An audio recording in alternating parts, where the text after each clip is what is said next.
God Send Ministry International presents Reformation and Revival Now.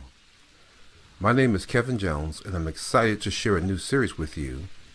In Revelation, right at the resurrection, it says the books were open and another book was open, which is the Book of Life. So we're going to talk about 5 books that will judge us in the last days. We're going to start, of course, with the Holy Scriptures, the Bible, the Book of Destinies, the Book of Records, the Book of Remembrance, and the Book of Life. All these books will judge us in the last day, so I think that we should take a good look at them since they are contained in the Scriptures. So get ready for a teaching that will change your life. Part 2. The Book of Destinies.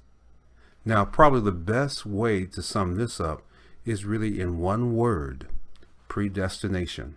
So let's take a look at some passages to bring clarity.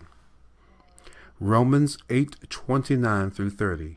For those whom he foreknew, he also predestined to become conformed to the image of his Son, so that he would be the firstborn amongst many brethren.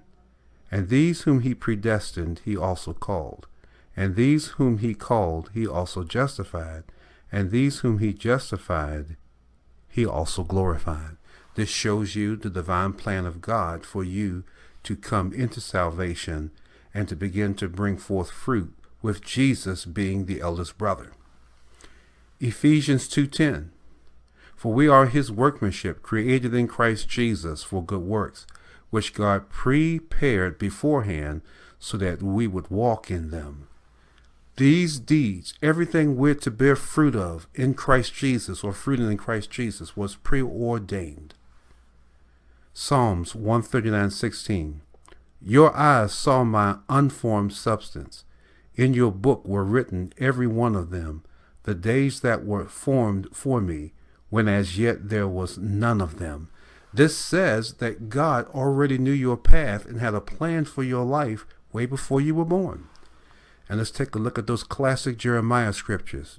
Jeremiah 29:11. For I know the plans I have for you, declares the Lord, plans for welfare and not for evil, to give you a future and a hope. And Jeremiah 1:5.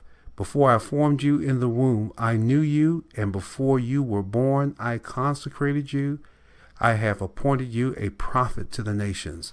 Isn't it amazing that the ministry that God called you to was already preordained, not just for Jeremiah, but for all of us? And Psalms 33:11. The counsel of the Lord stands forever, the plans of his heart to all generations. Now you have to remember, before the earth was formed as we know it, God already had his counsel. That's what he's saying. These things were already in place. So as we continue to look at these different books, we're going to see how they coincide with each other. So stay with us. We have a lot of exciting things to go over, because we will be judged by what was preordained. Did we walk in them faithfully? Did we embrace them? Or did we turn the Lord's grace away? Well, anyway, let's prepare for the next video. Bye-bye.